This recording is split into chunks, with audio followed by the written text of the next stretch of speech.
welcome to the MVP, the Mass Violence Podcast, the official podcast of the National Mass Violence Victimization Resource Center. I'm Dan Smith, Director of Resources and Technology for the Center, and on our podcast, we try to bring you a variety of perspectives on mass violence. We'd like to hear from survivors, victim service professionals, journalists, scientists, and policymakers. And we're fortunate to be joined today by Georgia State Senator Dr. Michelle Au. Senator Au is a second-generation Chinese American, an anesthesiologist, and now a politician, having been elected in 2020 to represent the northeastern suburbs of Atlanta, Georgia. Welcome to the MVP, Senator Au. Thank you so much for having me today. I'm really looking forward to our conversation. Excellent, me too. I wanted to start by asking you what motivated you to run for office. I work at a medical university here in South Carolina, and I know a fair number of anesthesiologists, and typically they're not sitting around wondering, what should I do with my spare time? So I'm curious, what drove you to politics? Thank you for asking that question, because that actually is one of the most common questions I get asked, especially at work, because most medical professionals feel pretty fulfilled by their jobs, and they feel like when we go to work, we're doing fulfilling service every day. So it doesn't occur to people that getting involved in politics is necessarily the best and least frustrating use of our time. So I became a doctor like many people, like many other people, because I wanted to help our communities and I wanted to work on fixing difficult problems. But I think one thing you probably realize fairly early on in one's medical career is that lots of the things that make our patients sick in the first place are really far outside our ability to address by the time they're in front of us, right? By the time we get to the bedside. So, in that sense, by the time our patients get to the hospital, if they can even get to us at all, it's really too late to fix a lot of those problems. And I found that very frustrating to see day after day. Yeah, so that's sort of a social determinants of health kind of a thing? That's precisely right. And, we're going to get into how this comes in, because what I decided to do about it on observing this, and this was about a decade out from finishing my anesthesia residency, is I decided to go back to school and get a master's degree in public health. And that's sort of where the sort of language comes from about the social determinants of health. Because, through public health, I figured this was a way to address sort of those upstream issues that we're talking about that make not just individual patients, but whole communities and whole populations healthier. Excellent. That reminds me of a great conversation we had on this podcast last year with Dr. Sandra Galea, who's a physician and a public health professional. And he talked very much about a lot of those big picture issues and what it meant for society to address, I guess I should say, what it meant for societal health to address the conditions under which people live. It was fascinating. And it sounds like you had some similar kinds of things motivating you to branch out your career beyond medicine and into politics. Yeah, that's exactly right. And I think a lot of people, when they think about public health and how this impacts our communities, they think sort of concretely about how medical care is doled out. So we think about things like access to health care, we think about health insurance, we think about access and pricing of drugs or insurance coverage of therapies, that kind of thing. But really, social determinants of health are much more broad, and they include basically everything that politics and government is in charge of helping to work to make our communities healthier and safer, right? Including like quality education, economic opportunity, public safety, which I'm sure we'll talk about, right, and racial equity. All these things play into the health of the community. So it's a bigger bite than bedside medicine. So when you were planning your run for office, are those the kinds of issues that you sort of had front and center in your platform? Is that what you were hoping and expecting to be addressing for your constituents when you ran for office? Yeah, that's pretty much right. I think it's difficult to run for office as a physician and not make healthcare and public health a focus of your campaign, because otherwise it's pretty conspicuously, missing, right? So I think the goal of anyone running for office, though, is to try to add value to the legislature, right? Regardless of what that value might be and what skills you bring. So I hope that with my background, particularly as a physician with a public health degree, I could add value along that dimension, medicine, public health, and scientific literacy in particular, because what I had noticed in not just the state of Georgia, but nationally, is that there sometimes is a deficiency in scientific literacy when we're talking about issues related to healthcare policy, science policy, that could be amped up by having more people with science backgrounds serving. Yeah, I'm sure we could take the conversation in a very different direction at this point, given the current pandemic conditions, and talking about scientific literacy. But then we'd probably be straying a little bit outside the scope of what the MVP is all about. I would love to actually pick your brain about that at some point. But one of the reasons we asked you to talk with us on the MVP is that earlier this year, the Atlanta area saw a series of shootings targeting spas and spa employees. And the police have arrested the shooter, and one prosecutor has actually filed charges identifying his actions as hate motivated. And I believe that this significantly impacted your Senate district as well. And of course, the shooter's case is pending. Can you share with us how you learned about these shootings? Yeah, so before I take that question, I just want to first give you a sense of the milieu in which these crimes took place, right? Because as we know, with this horrific crime that took place on March 16th, there were 8 victims of that crime, and of them, 6 of them were Asian women. So that's sort of the framework we're working in, why we're having this conversation. When you say that this is particularly significant to my Senate district, I serve Senate District 48, which is encompasses a pretty wide and very diverse swath of North Fulton and Gwinnett counties, which is the sort of metro Atlanta suburbs.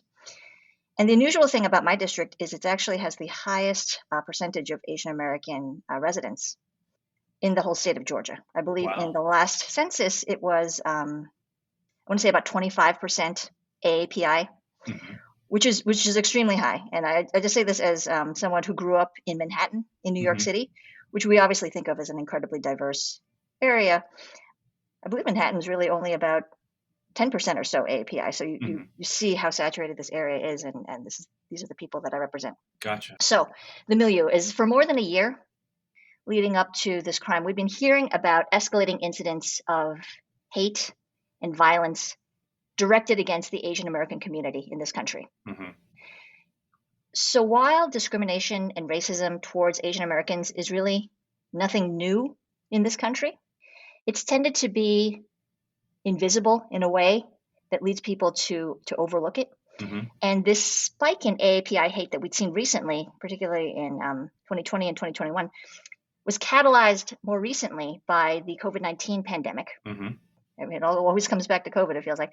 And it was also fed by careless and really xenophobic rhetoric from some of our political leaders, especially early in 2020, right? So this led or catalyzed or fed an escalation of violence that really only broke through to widespread visibility really after a full year of AAPI leaders really trying to call attention to this issue, right? So it was with this background of a year of rising violent incidents that I actually went to the well of the Georgia State Senate to speak on this issue. I spoke on this issue at the well on March 15th.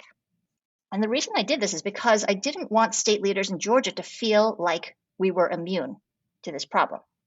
Because we'd seen increasingly on social media and in the press, these incidents of AAPI hate we'd been hearing about were from areas like New York, the Bay Area, Los Angeles, right? We remember this sort of earlier in the year. And these are places with larger Asian populations, right? But that doesn't mean that anti-API discrimination and violence hadn't been happening or wouldn't continue to happen here in Georgia as well, right? So I really wanted to make people aware, our leaders aware, that this is a problem for everyone that we needed to address. So that was the morning of March 15th. The evening of March 16th was when I heard about the shootings in Cherokee County and here in Atlanta. So I was driving home and my phone started kind of lighting up, and I pulled over at a stoplight and kind of caught myself up on what had happened. And what I felt at that point, really just the day after we'd been talking about this, was the sense of shock and horror, of course, hearing about this terrible crime, but really not at all a sense of surprise, because this was something that I felt like, and I was trying to communicate, that we could have seen coming. Yeah. We're also aware that obviously we have a problem with gun violence in this country, and that's a key part of this crime is gun violence and easy access to guns, particularly in the American South. We're aware that we have a problem with violence against women in this country. That's nothing that's new. And as I'd spoken about the day before, we have a phenomenon of Asian Americans being targeted in this country. So, yes, shock and horror, but not surprise. Yeah, I that was a wonderful summary of the context for this. I think probably most folks at some point in their social media consumption, couldn't help but see a camera phone video, a YouTube of some 2020, 2021 incident of anti-AAPI hate, where a random person in the community was accosted or even brutalized on camera for no apparent reason. And it's just remarkable to me that, I mean, in what must be a very kind of disturbing coincidence, just the day before these shootings happened, you actually spoke about that in the Senate. It kind of makes you look prescient, but it also kind of reflects your growing sense of frustration with the fact that it had been invisible, at least in some parts of the country, up until this point. I think that's right. And people do point to it because of the timing of it, that it did feel prescient, that we spoke about it just the day before. But the point wasn't that crimes like this could happen in the future. The point of speaking out was that these types of crimes have been happening, right? So in that sense, it's really not prescient, but Right. It's. I mean, retrospective. you were commenting on an actual phenomenon, and then just as if to like prove you even more correct, this series of shootings in the Atlanta area happened the next day, which that's just sort of a distressingly sad coincidence and prediction. In terms of the event itself, or I should say the events, because obviously there were multiple shootings. I'm not a non-Atlanta resident. I live, one state over. But from our perspective over here, it certainly seemed as though the authorities who were investigating the shootings seemed hesitant to identify the shootings as hate crimes, despite the fact, as you say, that 3/4 of the victims were AAPI women. Is that observation correct? And if it is, what effect did that have on the AAPI community in Atlanta, and in particular your district? So given that this case is still working its way through the court system, Hmm. particularly in Fulton County, I don't want to comment too much on this Okay. piece of it, but I do think that because, obviously we should give the judicial system time and space to work correctly. But I will say two things related to this, because you make a very good observation. So the first thing is that the population of Georgia, as of the most recent census numbers, Georgia is about 5% AAPI. Hmm. However, of the 8 victims of this horrific crime, 75% were AAPI. Right, so that skew was notable to many people. It's difficult to avoid that observation. Right. The second thing is a more complicated thing to talk about. The social aspect is that no one piece of anyone's identity exists alone. Hmm. The vast majority of the victims of this crime were Asian. The vast majority of victims were also women. Hmm. And as Asian women, we don't get to pick one or the other part of our identity and check the other parts at the door. So the intersectionality of those identities and how those identities are perceived and metabolized by the people around us and are really intimately intertwined in a way that's difficult to tease apart. It's different from other intersectional identities that people go around with, right? I think in many ways, and this gets to your point about calling it a hate crime or not, in many ways it's difficult to know the motivations behind a crime Right. this heinous, right? Even though the justice system seeks valiantly to piece that together as best it can from evidence, though we may never truly know, right? But I will tell you that many Asian people and many women and many Asian women are familiar with the ways that their identities, our identities, are perceived and lead to discrimination and lead to violence. Asian women are particularly familiar with the Western stereotypes of being fetishized, Hmm.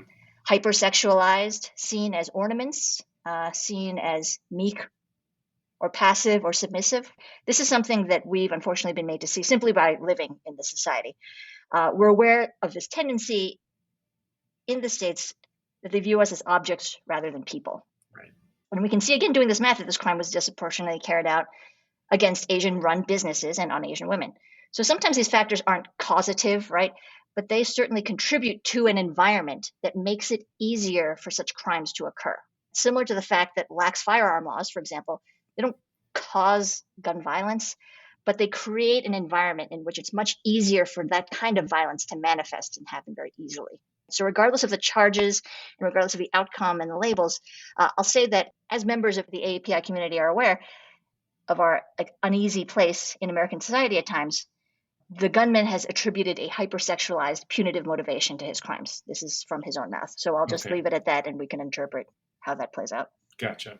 I think that that's a good way of talking about some very difficult and, as you say correctly, I believe, complex issues. Understanding motivation is very challenging. I can say that as a mental health professional as well. And there's always a little bit of, I don't want to say guesswork, but certainly deduction or inference that has to go on to make those kinds of leaps. And I agree with you that it's not always easy for law enforcement to try to do that. But I think you contextualize those issues really well for this situation. So these shootings happened last March. What kinds of changes or impacts have you noticed over the last several months with respect to conversations in the public sphere about AAPI hate or crimes against women? I think two things primarily. One is that though you hate for this to be the catalyst, this kind of tragedy, it really has shone a light on a phenomenon that has been largely invisible and overlooked. So I think in this way, it has given more focus to a phenomenon that's been happening really all along, not just in the past few months, not just in the past year since COVID, but for decades, if not centuries, in this country. The second thing is that it has helped bring members of the AAPI community together to really across borders and barriers, because like many other communities, Asian Americans are not they're not monolithic, and Mm-hmm. we come from many different backgrounds and countries and cultures and socioeconomic statuses. This has been a way for us to talk across those barriers and unite behind a common cause. We talked about conversations a little bit that have taken place since the crime on March 16th. And one of the biggest conversations I think that we've seen a real concrete effect actually took place the week of the tragedy, at the end of the week. And that conversation was here in Atlanta and included President Biden and Vice President Harris, who came to Atlanta to speak with local AAPI leaders on the issue of this crime, and specifically on issues of support and services for our communities, both locally and nationally. And as a result of these conversations and national conversations, it helped to encourage the administration to pass the COVID-19 Hate Crimes Act, which we saw earlier in the spring, which importantly makes the reporting of hate crimes more accessible at the local and state level by boosting public outreach, ensuring reporting resources are available online in multiple languages, which is really important for the API community. Absolutely. These are issues that I know we specifically flagged with the president and VP at our meeting in Atlanta, and I know lots of people were gratified to see these measures codified into law this past spring. Excellent, excellent. So that sounds encouraging, particularly to have both the president and the vice president show up and listen about that. Was that a particularly well attended session? Was the community as well represented as you would have liked? This was a closed session where a certain number of AAPI leaders in the community, including the AAPI elected legislators, were invited to a closed door meeting. And going into this, I'm a new legislator, right? This is my first term. I really wasn't sure what to expect. And honestly, I wasn't sure if this was going to be just like for show or a photo op, like you don't know exactly what you're walking Exactly. into. And I was really gratified to see, first of all, it's very unusual to have the president and the vice president both show up and give time for a community event like this. So that was significant. And not just that, but they spent a significant amount of time with us in what was actually a very short visit to Atlanta. It was more than 90 minutes of this closed door session. There were no photographers, there were no press. It was very clear that it was not for show.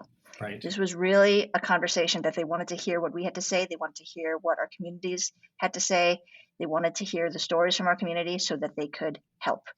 I remember in particular, Vice President Harris was taking copious handwritten notes during this conversation. And this is, of course, especially significant because, as we know, Vice President Harris is the highest ranking AAPI women in the country. So it was very significant having her there and just having their time and attention. That's wonderful to hear. I'm glad to know that. I mean, you hear about these sort of swoop in for a visit and it's a photo op, but it sounds like this conversation was much more than that.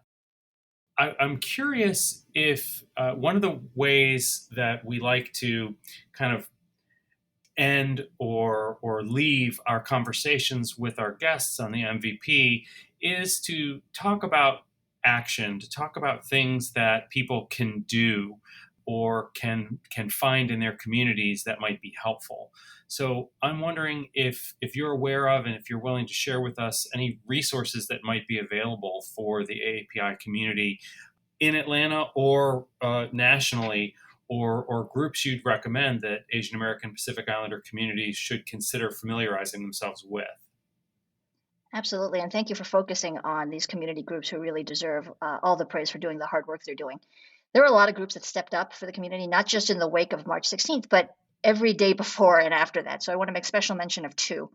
The first one is the Center for Pan-Asian Community Services, which is a nonprofit organization based in Gwinnett County out here in Metro Atlanta that provides multilingual social and health services to the Asian immigrant community here in Georgia. So I encourage people to learn more about them and support this group on cpacs.org, cpacs.org.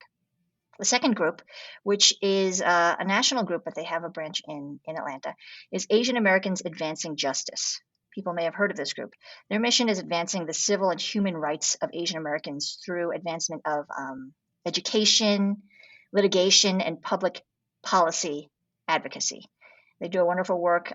These are tireless public servants who run these groups, and they are the face of Asian American leadership here in Georgia. I'm so proud of the work they've done to help so many people.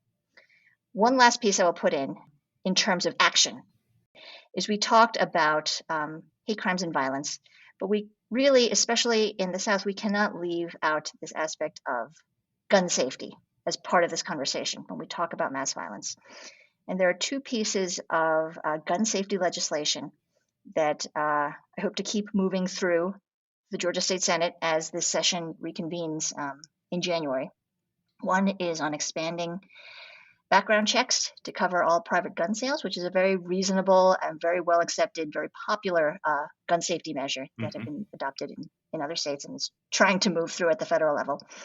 And the other one is instating a 5-day mandatory waiting period for all new firearm purchases. The reason this is significant and the reason that I and my fellow API legislators dropped this bill soon after the events of March 16th is because this murderer from March 16th purchased his firearm that same morning, and by that evening had used it to kill 8 people. Yeah. So a 5-day waiting period could diffuse or dilute some of these impulsive crimes. That's the word I was gonna say. I mean, that is sort of a great concern, is that firearm purchases are made impulsively, and then can in very short time lead. And I should say, some firearm purchases are made impulsively and can, in this very tragic instance, I mean, same day, be used to commit murder. I mean, that's a problem. Yeah, that's absolutely right. Yeah. Has these events, I mean, obviously it's affected Atlanta, it's affected your community. Has it changed what you're doing in office compared to what you thought you'd be doing in office? Has this event sort of altered your platform or your focus in any way in your political activities? Well, as I noted, a lot of why I ran for office was to run on these sort of public health issues. And I think that people often don't think about things like public safety and gun safety as public health issues because they're so often politicized, just like everything is these days, right? A lot of things that are actually purely scientific or public health issues have become politicized in a way that makes it difficult to do work.